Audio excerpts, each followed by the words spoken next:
Eclesiastes, capítulo de número 10.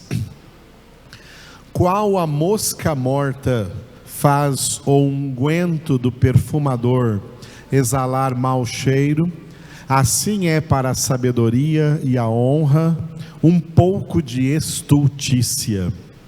O coração do sábio se inclina para o lado direito, mas o do estulto para o da esquerda. Quando o tolo vai pelo caminho, falta-lhe o entendimento, e assim a todos mostra que é estulto.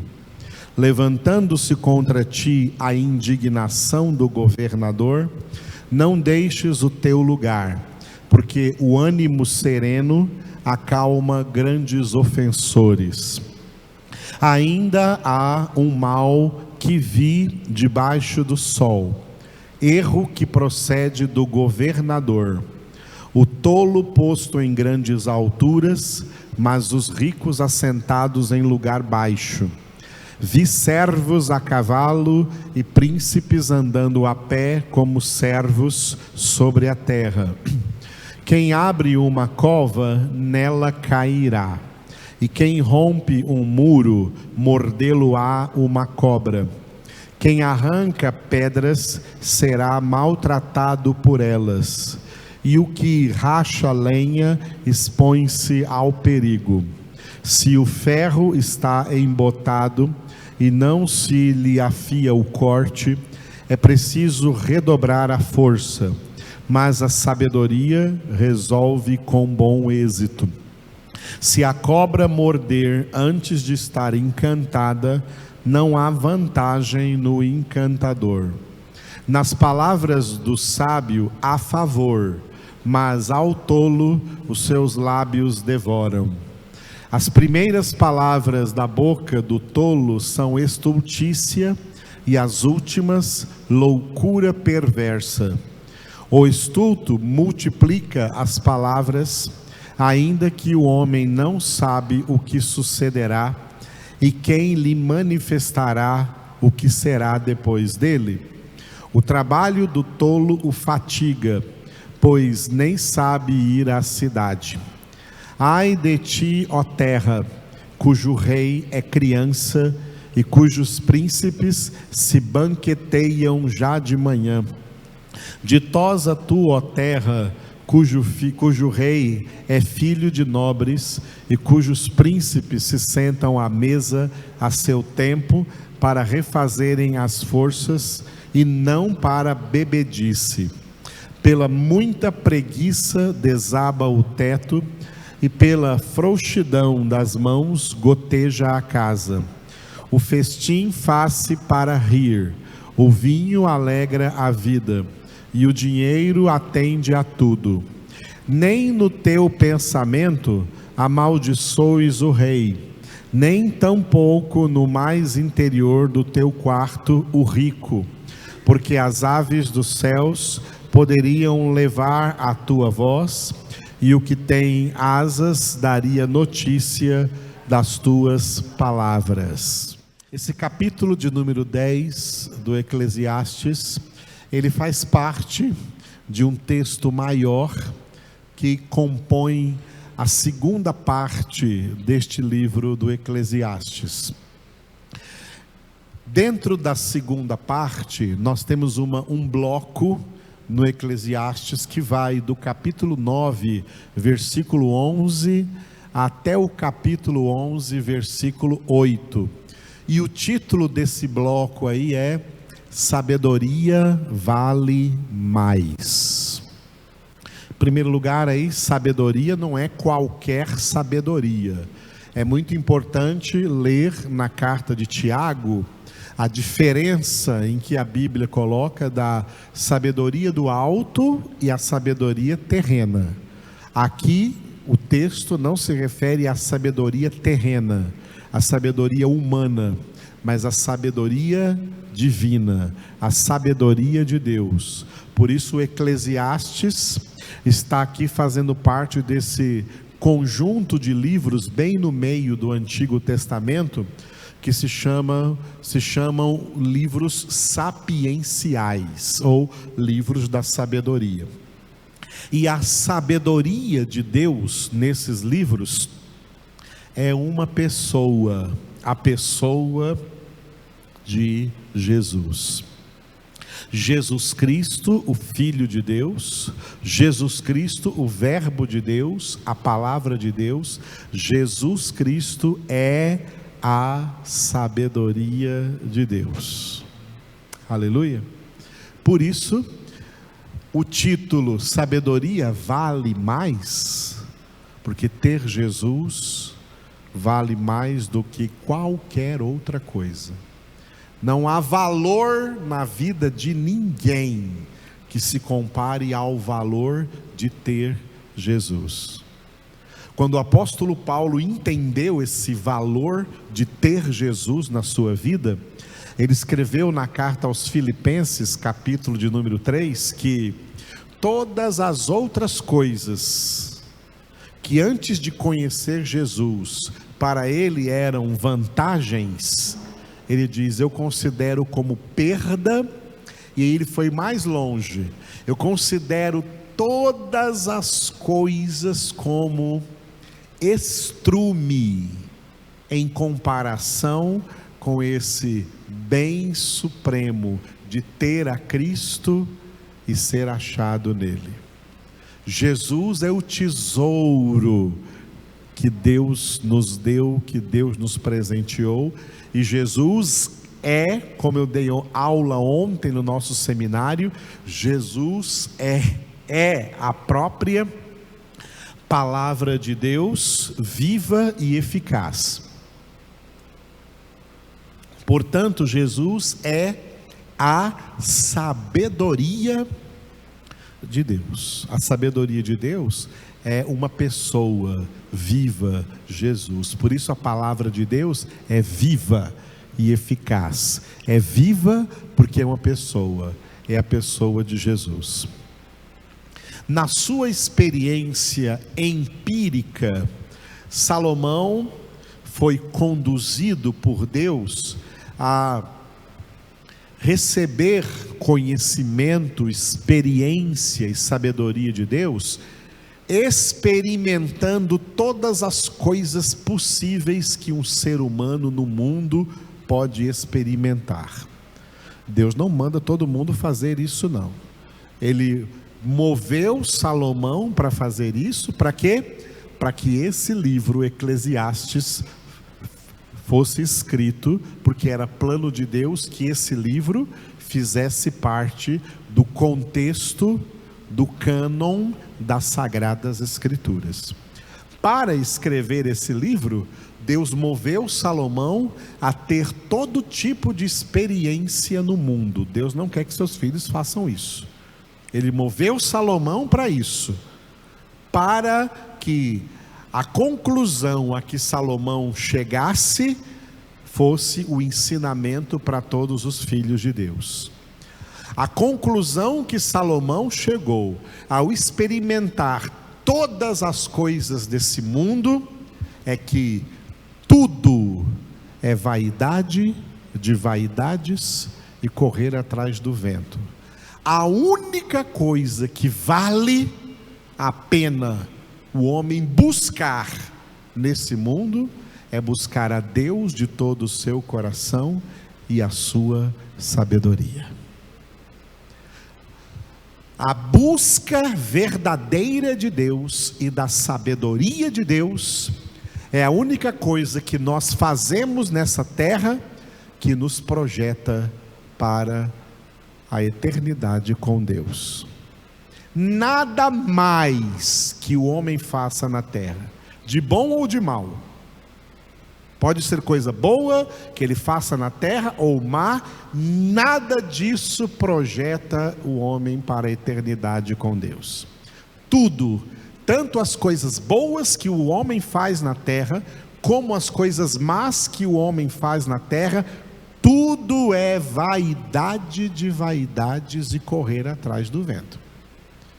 A única coisa que não é vaidade de vaidade, correr atrás do vento, que o homem pode fazer na terra, é buscar a Deus de todo o seu coração, e encontrando a Deus, encontrará a sua sabedoria, e aí ele vai entender essa conclusão a qual Salomão chegou: sabedoria vale mais do que tudo. A sabedoria de Deus vale mais do que tudo o que os homens podem pensar que estão buscando ou que devam buscar aqui nessa terra.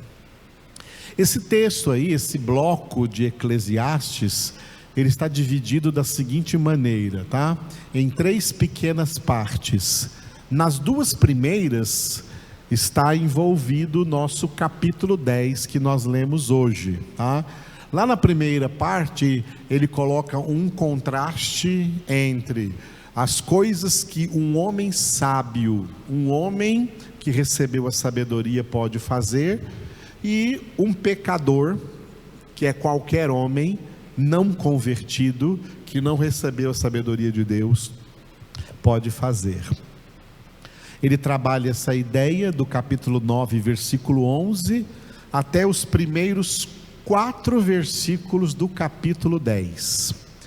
Depois, na segunda partezinha ali, que termina o capítulo 10, do versículo 5 até o versículo 20, uma lista de vários males que Salomão encontrou na face da terra, em suas experiências humanas, atrás da sabedoria de Deus. E no sábado que vem, pela graça do Senhor, nós vamos entrar no capítulo de número 11, cujos primeiros 8 versículos, do 1 ao 8, fala sobre uma lei espiritual, que é a lei da semeadura. Existem várias leis espirituais. A gente chama de leis espirituais, né? Por exemplo, para comparar a lei da gravidade. Se eu soltar esse objeto aqui, ele vai cair. Ele não vai ficar flutuando por causa da lei da gravidade. Lei é algo que acontece com todo mundo, independentemente de quem goste ou não goste, independentemente de quem aceite ou não aceite, independentemente de quem creia ou quem não creia. As leis espirituais, como a lei da gravidade, funciona igual para todos. E uma das leis espirituais que nós vamos ver em Eclesiastes capítulo 11, no sábado que vem, é a lei da semeadura, da qual a Escritura fala em vários textos, tanto o Antigo como o Novo Testamento. A lei da semeadura é uma lei espiritual que, como toda lei, é infalível. Tudo o que o homem semeia, o homem colhe. Seja de coisas boas, seja de coisas más, tá? Ou seja de omissão de semeadura, porque não semear também é uma semeadura. Quem não semeia nada, é isso que também vai colher, nada. Quem semeia mal, colherá males na sua vida. A Escritura diz: quem semeia ventos, colhe tempestade. E quem semeia coisas boas também colherá na sua vida.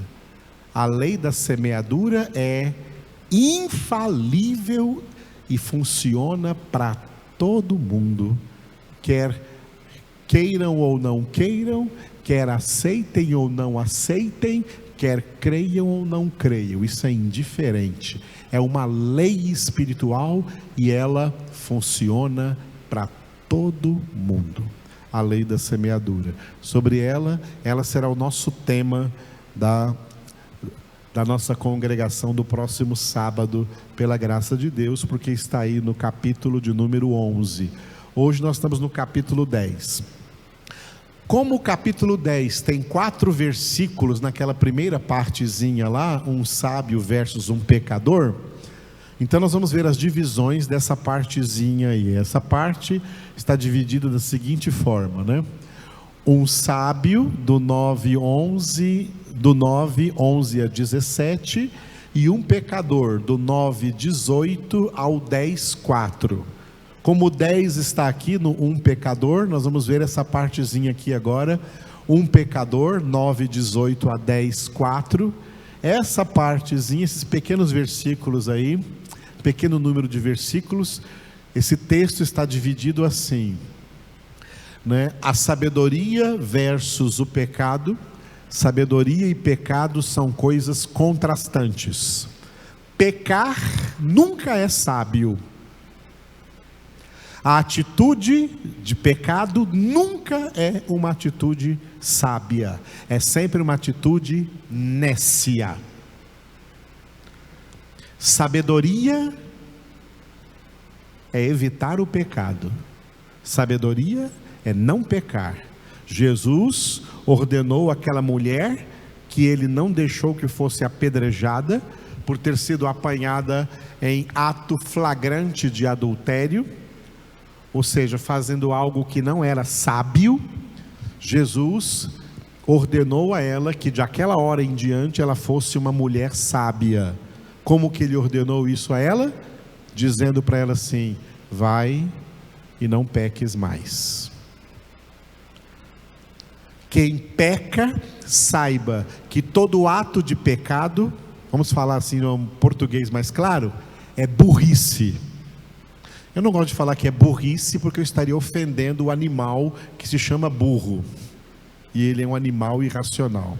Então para mim isso é pior do que burrice, pior do que qualquer animal. Só os homens podem e conseguem ser piores do que qualquer animal, e são assim quando pecam. Todo pecado é uma insanidade e uma falta total de sabedoria. A sabedoria de Deus nos conduz a evitar o pecado e a obedecer a ordem de Jesus, que não era só para aquela mulher, mas para cada um de nós. A partir da nossa conversão, nós temos a ordem de Jesus. Agora vai aí na sua vida e não peques mais. O apóstolo Pedro escreveu isso em sua primeira carta, dizendo: olha, já basta o tempo em que vocês viveram na perversidade. Agora é hora de ser santos, como vosso Deus é santo. Sabedoria é oposto de pecado. Pecado é oposto de sabedoria. E os versículos de 1 a 4 do capítulo 10, ou seja, os primeiros 4 versículos que nós lemos hoje aqui, do capítulo 10, trazem um tema muito importante, que é a estultícia. O que é estultícia? Estultícia são aquelas inclinações da alma que nós herdamos do primeiro Adão, que nós herdamos na natureza pecaminosa.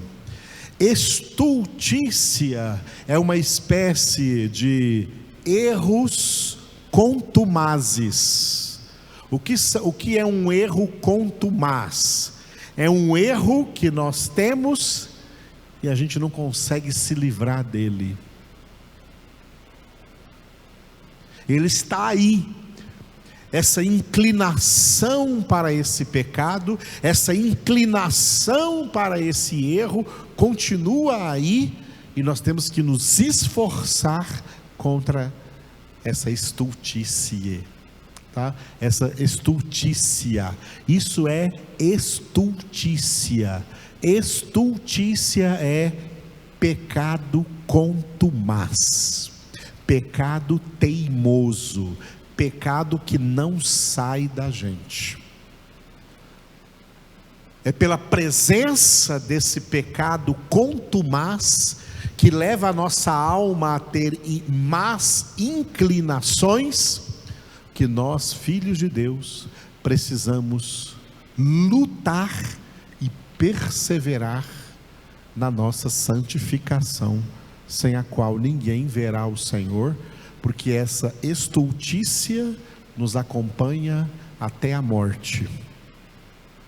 Mas se até lá perseverarmos na santificação, então o Senhor completará essa obra da santificação em nossas vidas, e a nossa alma vai para o paraíso aguardar a vinda de Jesus.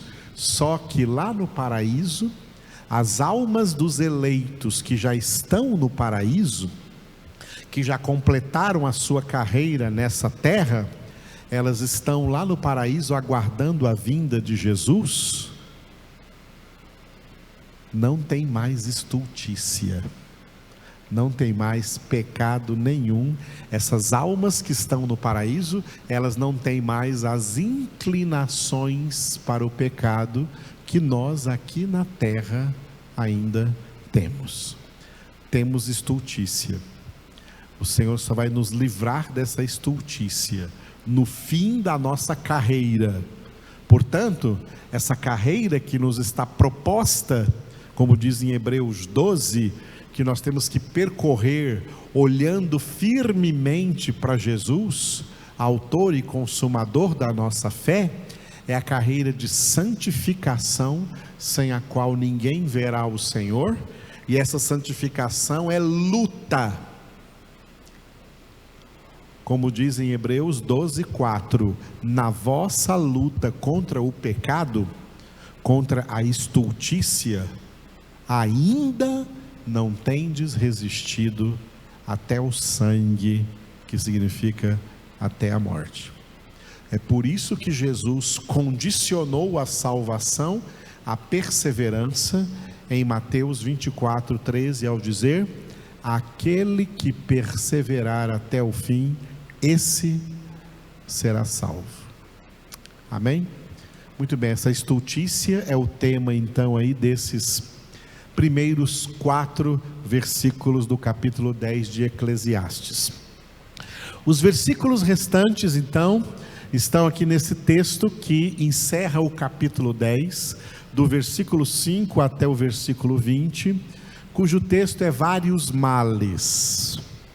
E esse texto em que Salomão falou sobre vários males sobre a terra, ele tocou aqui num assunto importante que divide esse texto em 2 partes. Do 5 ao 15, ele fala sobre governantes da terra, e do 16 ao 20, a terra dos governantes, essa terra que esses governantes governam. Então aqui existe um toque da palavra de Deus acerca dos governos mundiais, dos governos das nações, tá? Dos governantes do mundo inteiro. A palavra de Deus ensina a nós, filhos de Deus, que toda autoridade procede de Deus. O que isso significa?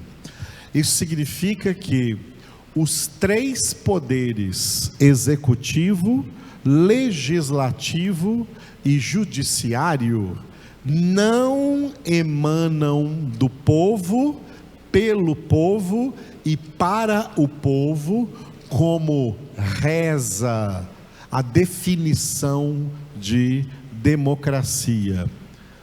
Essa definição de democracia é mentirosa.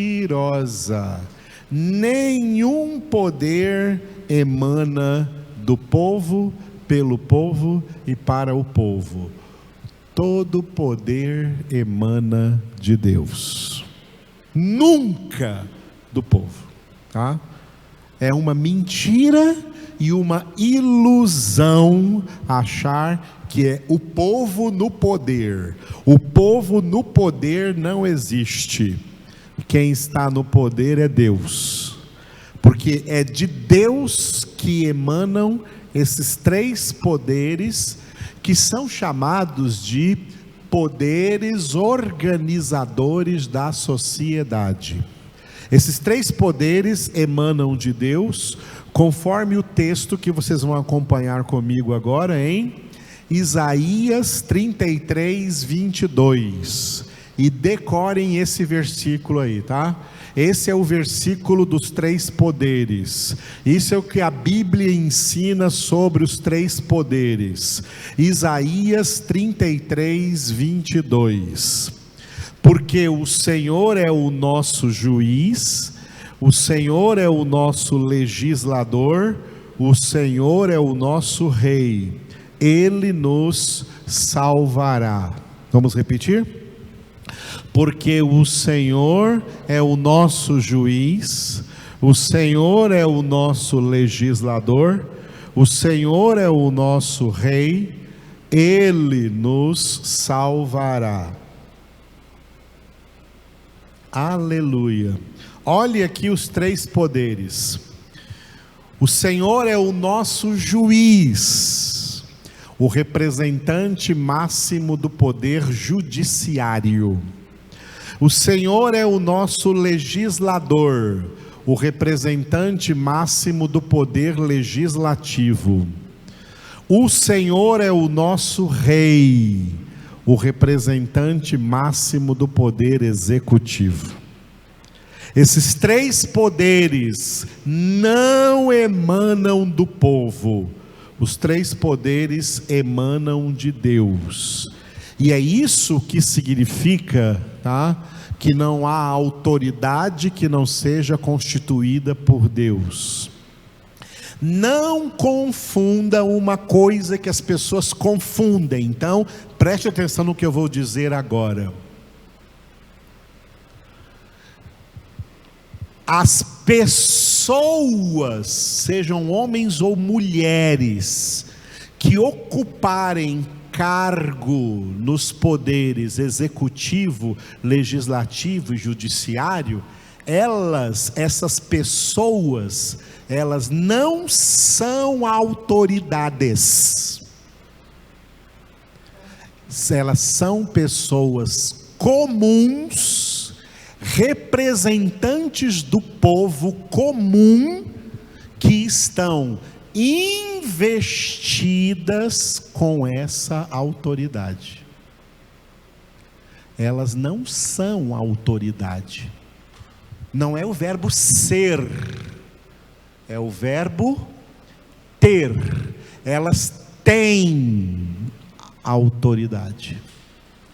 Olha o que Jesus disse para um governador.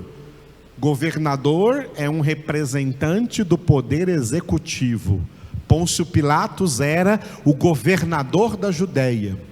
Jesus disse para ele: tu não terias, ele usou o verbo ter e não o verbo ser. Tu não terias nenhum poder sobre mim se de cima não te fora dado. As pessoas que ocupam cargo no poder executivo, no poder legislativo ou no poder poder executivo, legislativo e judiciário, essas pessoas, elas não são autoridade. Elas têm autoridade, e essa autoridade que elas têm não foi dada a elas pelo povo, foi dada a elas por Deus. Como Jesus disse a Pôncio Pilatos: não importa que essas pessoas sejam descrentes, não importa que essas pessoas sejam ímpias. Pilatos era descrente, era ímpio, e Jesus disse: o poder que você tem foi dado para você do alto. Foi assim que Deus também no Antigo Testamento chamou Ciro, o rei da Pérsia, que nunca foi convertido, mas chamou a ele de meu servo. Foi assim que Deus disse para o faraó no Egito: para isso eu te levantei, para mostrar em ti o meu poder. Toda autoridade procede de Deus, porque os três poderes procedem de Deus. As pessoas que ocupam cargo, prefeito, vereador, governador estadual, deputado estadual, presidente da república, deputado federal, senador federal, eles não são autoridade. Eles estão provisória e temporariamente numa posição de autoridade, ocupando um cargo de autoridade, e o poder que eles têm não é deles e nem do povo, é de Deus. As pessoas no mundo não sabem disso, vivem iludidas, pensando que estão mandando e desmandando. E quem está em autoridade pensando que pode fazer o que quiser nessa posição de autoridade. Não pode, não. Eles vão prestar contas. Vão prestar contas não ao povo, vão prestar contas a Deus. Bem entendido? Nós, filhos de Deus, não participamos da política do mundo, porque o Pai não dá aos seus filhos, como não deu ao seu Filho Jesus, nenhum cargo, nem no executivo, nem no legislativo e nem no judiciário. Porque o poder que Deus dá aos seus filhos é um poder superior a todos esses poderes. Esses são poderes sociais. E o poder que Deus dá a seus filhos é poder espiritual. Para outro tipo de serviço, não serviços políticos. Nós não servimos à política, nós não participamos da política. A política é um reino dividido, por isso é partidária, e um reino dividido não pode subsistir. A nossa pátria não é aqui. É o que nós lemos em Filipenses, capítulo 3. Filipenses, capítulo 3, versículo 20. Pois a nossa pátria está nos céus, e não aqui na terra. A nossa pátria está nos céus, de onde também aguardamos o Salvador, o Senhor Jesus Cristo. Enquanto os filhos de Deus estão na terra, o que nós somos na terra? 2 Coríntios capítulo 5, versículo 20. 2 Coríntios capítulo 5, versículo 20. Aqui na terra, filhos de Deus não são presidentes, nem candidatos a presidentes, não são governadores, nem candidatos a governadores, não são prefeitos, nem candidatos a prefeitos, não são vereadores, não são participantes desses três poderes, visando algum cargo nos três poderes, porque aqui na terra nós somos embaixadores em nome de Cristo. De sorte que somos embaixadores em nome de Cristo, como se Deus exortasse por nosso intermédio. Em nome de Cristo, pois, rogamos que vos reconcilieis com Deus. Nós estamos aqui na terra não para entrar em política, nós estamos aqui na terra para pregar a todos os homens, indiscriminadamente, o evangelho da reconciliação, porque aqui o nosso cargo é espiritual, é o cargo de embaixadores do céu, embaixadores da Nova Jerusalém, embaixadores do reino de Deus. Não somos mais cidadãos do mundo, somos cidadãos do reino de Deus. Por isso Jesus disse: não temais, pequenino rebanho, porque foi do agrado do Pai dar-vos o reino. Vamos também cancelar uma heresia que muitos hereges pregam por aí. Pregam que Deus quer estabelecer o reino dele na terra. Mentira. Deus não tem nenhum plano de estabelecer o reino dele no Brasil ou em qualquer nação dessa terra. O Brasil e o mundo, o príncipe deles é Satanás. O nosso príncipe é o príncipe da paz. Quem domina o Brasil e o mundo é o diabo. 1 João 5,19. O mundo inteiro jaz no maligno. Nós sabemos que somos de Deus, mas o mundo inteiro jaz no maligno. E uma das coisas nas mãos do maligno é a política mundial. Uma das razões pelas quais o povo de Israel, os judeus, não aceitaram Jesus, foi exatamente isso: por Jesus não entrar em política. Eles estavam esperando um Messias político, que os libertasse do poder do Império Romano. E como Jesus não entrou nisso, pregou o evangelho do reino, então eles falaram: não, esse aí não é o Messias, esse aí a gente pode matar, vamos crucificar esse. Por isso mataram Jesus. Que diante do mesmo governador, Pôncio Pilatos, ele disse: o meu reino, continua o que Jesus disse? Não é deste mundo.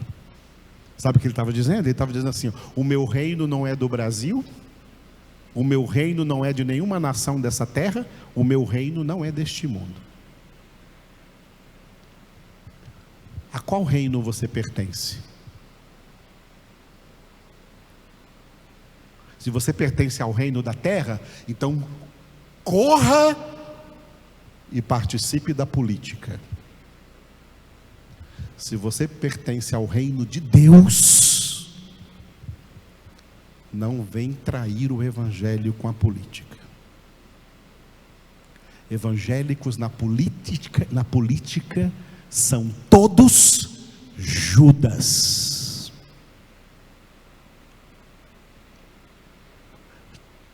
Traíram Jesus, porque Jesus não entrou na política. Cristão é quem obedece Jesus, é quem imita Jesus, e quem imita Jesus não entra na política, não faz propaganda política, não é cabo eleitoral de ninguém, não faz parte de partido algum. A Bíblia própria diz que nem entre nós não haja partidos entre vós. Não haja partidos entre vós. Crente não é filiado a nenhum partido, porque crente é filho de Deus, cidadão do reino de Deus. Não somos militantes políticos, porque essa não é a nossa milícia, essa não é a nossa luta. Essa luta aí é contra carne e sangue, e a nossa luta não é contra carne e sangue. A nossa luta é mais ampla. é acima disso, é espiritual, é contra principados e potestades do mal. A nossa luta não é contra homens, isso é carne e sangue. A nossa luta é contra Satanás e os demônios, e somente os filhos de Deus podem vencer essa luta espiritual.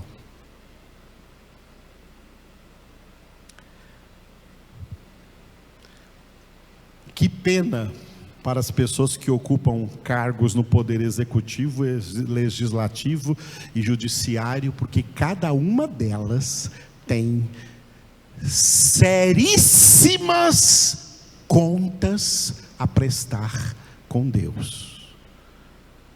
E nós não podemos ser cúmplices disso.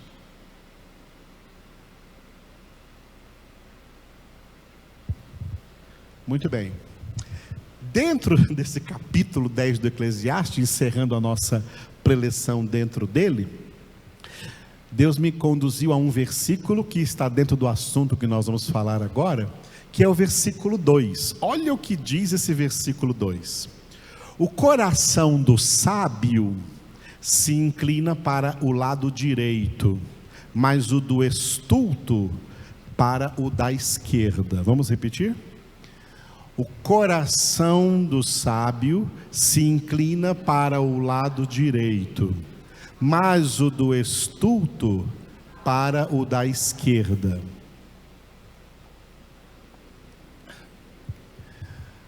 Tem uma heresia, preste atenção, tem uma heresia muito famosa nas igrejas evangélicas que entraram na política.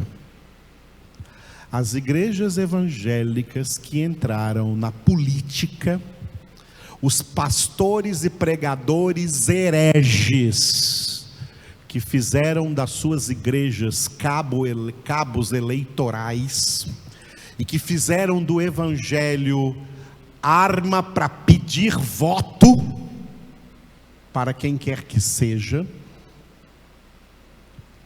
eles estão dizendo uma asneira. Não quero falar asneira porque eu vou falar mal do asno, e o asno é um bichinho bom.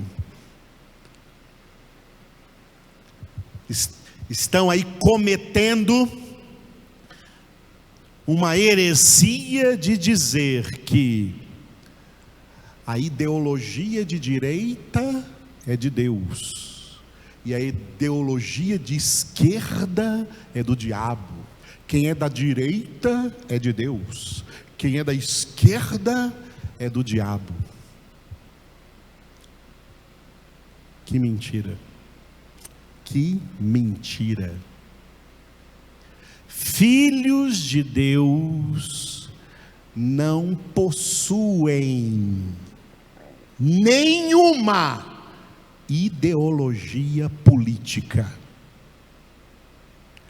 Esse versículo aqui não está falando de ideologia política. O lado direito aí não é a direita política que tem no mundo e no Brasil. E a esquerda aqui nesse versículo não é a ideologia de esquerda da política do mundo e no Brasil.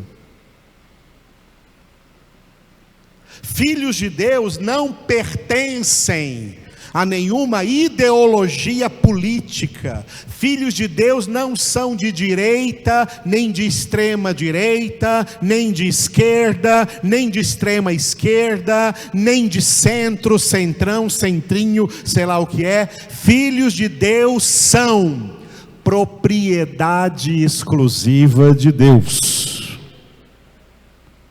E a ideia na nossa mente é palavra de Deus e não ideologia política. Nós não temos ideologia política, nós temos o Evangelho, que é o poder de Deus para a salvação de todo aquele que crê. Por isso, o que esse texto está dizendo é que o coração do sábio se inclina para a luz O lado direito aqui é a luz. Mas o coração do estulto, o estulto aqui é o pecador que não é convertido, o coração dele se inclina para as trevas, para as coisas das trevas, para as coisas do mundo.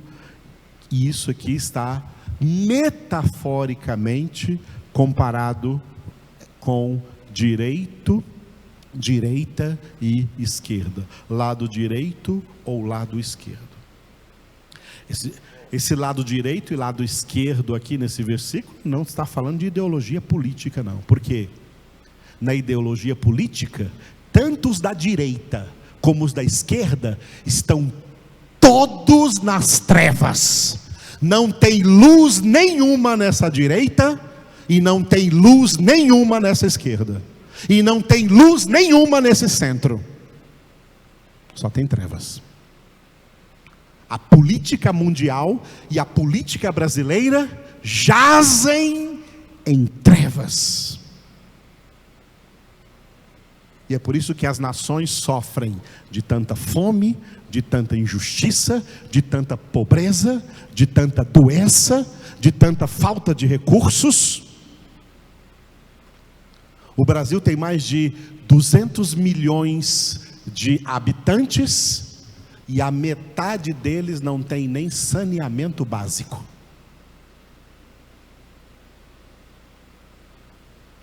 Não tem nem onde jogar os dejetos. A política do mundo é trevas. Não tem luz lá. Não pense que colocar um crente na política vai fazer diferença, porque não vai. Quem entra na lama não limpa a lama, se suja com ela. E é por isso que os crentes que entraram estão todos sujos,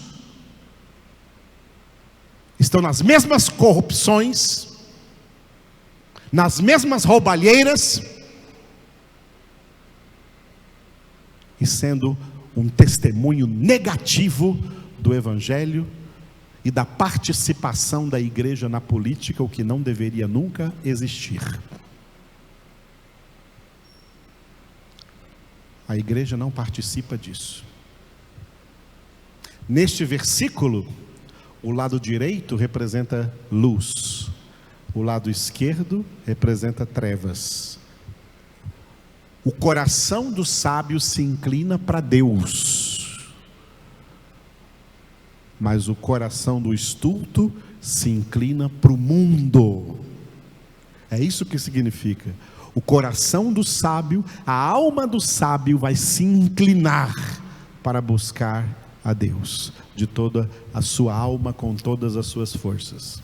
Mas os mundanos, os estultos, os não convertidos, eles se inclinam para o mundo. Eles amam o mundo e as coisas do mundo, e aquele que ama o mundo, não está nele o amor do Pai. Glória a Deus. É isso, amados, o que a palavra de Deus nos ensina em relação a todas essas coisas, né? E eu não falo desses assuntos, todos os assuntos que eu falo aqui, eu não falo porque eu quero falar desses assuntos. Eu falo porque a palavra está trazendo esses assuntos. A palavra está trazendo esses temas. Aleluia.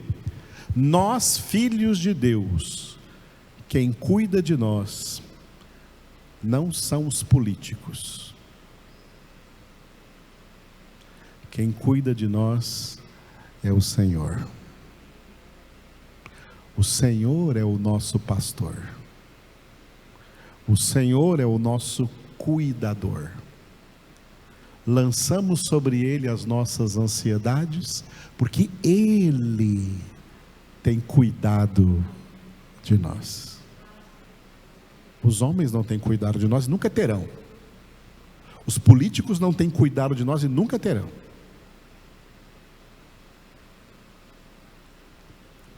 Ah, eu vou votar para fazer diferença. Não vai fazer diferença nenhuma. Eu voto há 60 anos, não tem diferença nenhuma. Políticos não cuidam de nós. Quem cuida de nós é o nosso Deus.